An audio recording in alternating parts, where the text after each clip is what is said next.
Good evening everyone. आप सब कैसे हैं? तो जैसे कि कल हमने रिलायबिलिटी के 3 टाइप्स किए थे, उसी का नेक्स्ट पार्ट है हमारा 4th part Cronbach alpha reliability.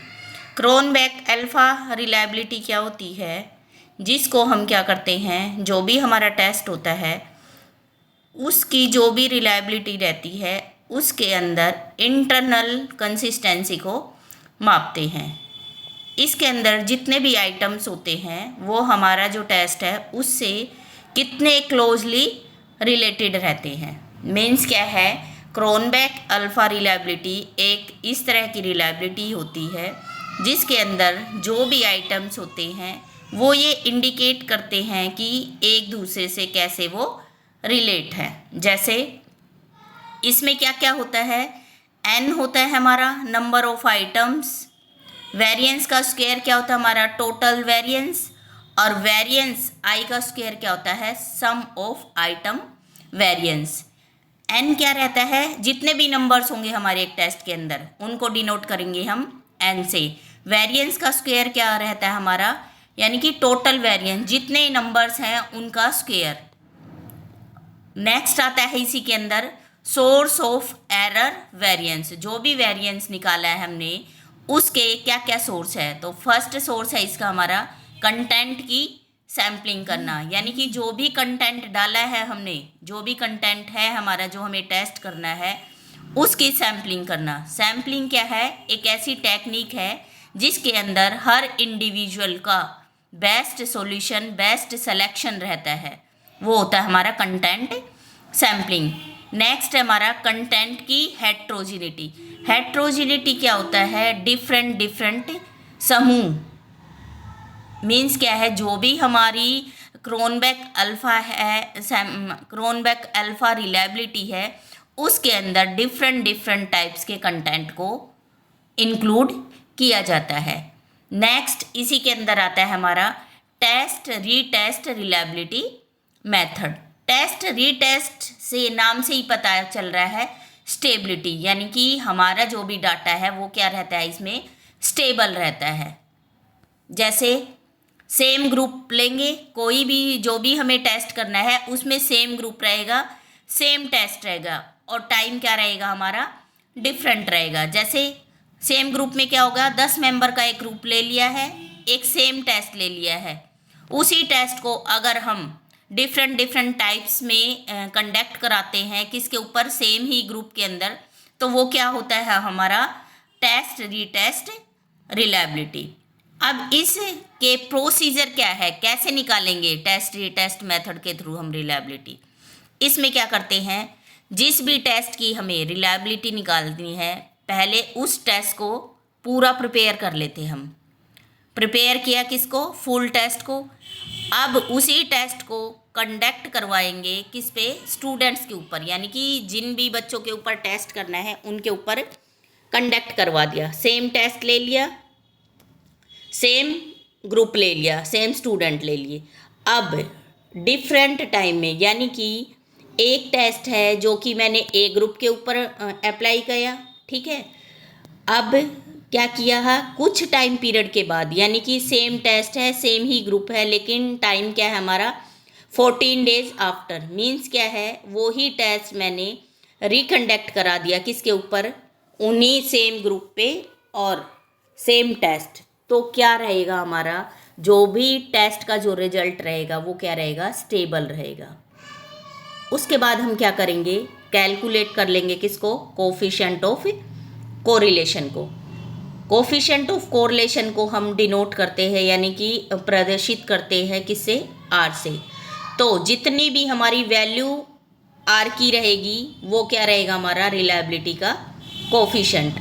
अगर आर की वैल्यू क्या है, ज़्यादा है यानी हायर है, तो हमारी मोर स्टेबिलिटी रहेगी। अगर आर की वैल्यू, आर क्या है हमारा कोरिलेशन कोफिशिएंट, अगर आर की वैल्यू कम है तो हमारी लेस स्टेबिलिटी रहेगी। तो ये हमारा मेथड था कौन सा, टेस्ट रीटेस्ट, जिसके अंदर हम टेस्ट की स्टेबिलिटी को मापते हैं। नेक्स्ट आता है हमारा parallel form reliability. Parallel form reliability, parallel का मतलब क्या होता है, दो टेस्ट को हमने पैरेलली रख लिया है, उसके बाद उनकी हम रिलायबिलिटी निकालते हैं। तो इसमें क्या करेंगे, हम मेज़र करेंगे रिलायबिलिटी को यूजिंग टू इक्वलेंट टेस्ट, यानी कि दो इक्वल टेस्ट उनको 1 बाय 1 दोनों को पैरेलल रखेंगे। जैसे पैरेलल लाइन पता है ना आपको, तो दोनों को पैरेलल रखेंगे और फिर उनकी रिलायबिलिटी निकालेंगे। इसका की आइडियाज इसके अंदर क्या क्या होंगे, सेम ग्रुप होगा, ठीक है, लेकिन जो हमारे टेस्ट जो रहेंगे वो क्या रहेंगे, हमारे पैरेलल फॉर्म में रहेंगे। अब इसका प्रोसीजर क्या रहेगा, यानी कि क्या क्या स्टेप्स रहेंगे जब हम ये टेस्ट कंडक्ट करवाएंगे, उसको बोलते हैं हम प्रोसीजर, यानी कि प्रक्रिया। पहले क्या करेंगे, सबसे पहला स्टेप क्या रहेगा इसमें, प्रिपेयर करेंगे दो test of equal difficulty level, यानी कि टेस्ट 1 किया और टेस्ट 2 प्रिपेयर कर लिया हमने, लेकिन उनका डिफ़िकल्टी लेवल जो होता है वो क्या होना चाहिए, इक्वल होना चाहिए। डिफ़िकल्टी लेवल मतलब कोई टेस्ट ऐसे ना हो कि कोई तो टेस्ट आपने बहुत इजी बना दिया और कोई टेस्ट आपने बहुत ही डिफ़िकल्ट बना दिया। तो डिफ़िकल्टी लेवल जो है वो क्या रखेंगे, हम दोनों टेस्टों का इक्वल रखेंगे। नेक्स्ट स्टेप में क्या करेंगे, conduct both test on the same group. अब जो दोनों टेस्ट हैं उन टेस्टों को सेम ग्रुप पे हम कंडक्ट कराएंगे, ठीक है। उसके बाद हम क्या करेंगे, सबसे पहले तो हमने क्या किया, दो टेस्ट प्रिपेयर किए, दोनों डिफ़िकल्टी लेवल जिनका क्या होगा, हमारा बराबर रहेगा। उसके बाद 1 बाय 1 टेस्ट जो है वो सेम ग्रुप पर कंडक्ट करा दिए। अब क्या करेंगे, कैलकुलेट करेंगे कोरिलेशन बिटवीन टू स्कोर्स के बीच में। अब जो दोनों टेस्ट जो हमने कंडक्ट कराए हैं सेम ग्रुप पे, अब उनमें के अंदर हम रिलेशनशिप देखेंगे, कोरिलेशन देखेंगे कि जो दोनों टेस्ट कंडक्ट कराए थे उनका रिजल्ट्स क्या निकला है। तो ये क्या था हमारा पैरेलल फॉर्म रिलायबिलिटी। नेक्स्ट है हमारी इंटर रेटर रिलायबिलिटी या फिर scorer reliability method. Inter rater reliability when the test is subjective. देखो दो टाइप्स के टेस्ट होते हैं मोस्टली, एक होता है हमारा सब्जेक्टिव, एक होता है हमारा ऑब्जेक्टिव। जब सब्जेक्टिव होता है टेस्ट, इन दैट केस में क्या करते हैं, 2 examiners are appointed for scoring the test independently. उस टाइम में हम क्या करेंगे, 2 एग्जामिनर्स को अपॉइंट करते हैं कि वो क्या करते हैं, टेस्ट को इंडिपेंडेंटली स्कोर करते हैं। जैसे एग्जामिनर ए अपॉइंट कर लिया और एग्जामिनर बी कर लिया। उसके बाद हम क्या करेंगे, after that the correlation between the score given by the different rater is calculated. जब हमने क्या किया, स्कोर कर लिया दोनों टेस्ट का, उसके बाद हम जो भी स्कोर आया है डिफरेंट रेटर ने जो भी स्कोर दिया है उनके बीच में कोरिलेशन सेटअप करते हैं। जैसे स्कोरर ए है हमारा और स्कोरर बी है, उन्होंने जो स्कोर दिया है उनके बीच में क्या करते हैं, हम कोरिलेशन देखते हैं, और वो जो भी वैल्यू आएगी कोरिलेशन की वो क्या होगी, हमारी वैल्यू ऑफ द रिलायबिलिटी। तो समझ आया ये आपको। इंटर रेटर रिलायबिलिटी जब टेस्ट हमारा सब्जेक्टिव होता है, इस केस में हम क्या करते हैं, दो डिफरेंट उसको एग्जामिनर्स को अपॉइंट करते हैं। तो दोनों ही एग्जामिनर जो है वो अपने पॉइंट ऑफ व्यू के अकॉर्डिंग स्कोरिंग देते हैं। फिर उन दोनों स्कोरिंग के अंदर हम क्या करते हैं, कोरिलेशन देखते हैं कि कितना कोरिलेट है और वैल्यू निकालते हैं किसकी, रिलायबिलिटी की। अब कुछ फैक्टर्स होते हैं देखो जो कि रिलायबिलिटी को अफेक्ट करते हैं।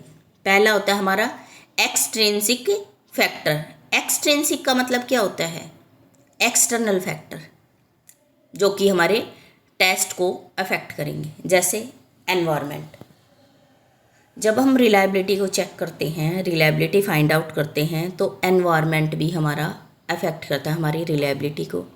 जैसे प्रीवियस एक्सपीरियंस, अगर हमें पहले से कुछ एक्सपीरियंस है तो हम इजीली अपनी रिलायबिलिटी की वैल्यू को कैलकुलेट कर पाएंगे। नेक्स्ट है हमारा इंट्रिंसिक फैक्टर। इंट्रिंसिक फैक्टर कौन से होते हैं, जो कि इंटरनल फैक्टर होते हैं। जब हम टेस्ट को कंडक्ट करते हैं उस टाइम कुछ इंटरनल फैक्टर होते हैं जिस टाइम हम उस टेस्ट को बनाते हैं। जैसे टेस्ट की लेंथ होगी, टेस्ट के आइटम्स। टेस्ट की लेंथ में क्या है, टेस्ट हमारा क्या है, स्मॉल है या फिर लार्ज है। टेस्ट के आइटम, टेस्ट के अंदर कितने आइटम्स रखे गए हैं, उनकी जो भी आइटम्स रखे गए हैं वो डिफ़िकल्ट है या फिर वेरी इजी हैं। हर कैंडिडेट जो है उसको इजीली सोल्व कर पा रहा है या नहीं कर पा रहा। तो ये कुछ है हमारे इंट्रिंसिक फैक्टर। तो आज हमने क्या किया, रिलायबिलिटी के हमारे कुछ टाइप्स रह गए थे, तो आज हमने किया है। अच्छा, मैं आपको रिसर्च पढ़ाती हूँ यूजीसी पेपर 1 और एजुकेशन के पेपर 2 के हिसाब से। इसी तरह से अनीशा मैम जो हैं वो आपको सीडीपी की क्लासेस देती हैं इसी चैनल पे, ठीक है। अभी मैं रिसर्च का करवाऊँगी आपको और वो आपको करवाएंगी सीडीपी का, ठीक है, जो कि आपके जितने भी कॉम्पिटिटिव एग्ज़ाम्स हैं उनके पर्पस से काफ़ी हेल्पफुल रहेगा। तो आप ऐसे ही हमारे चैनल के साथ जुड़े रहें। Okay, thank you.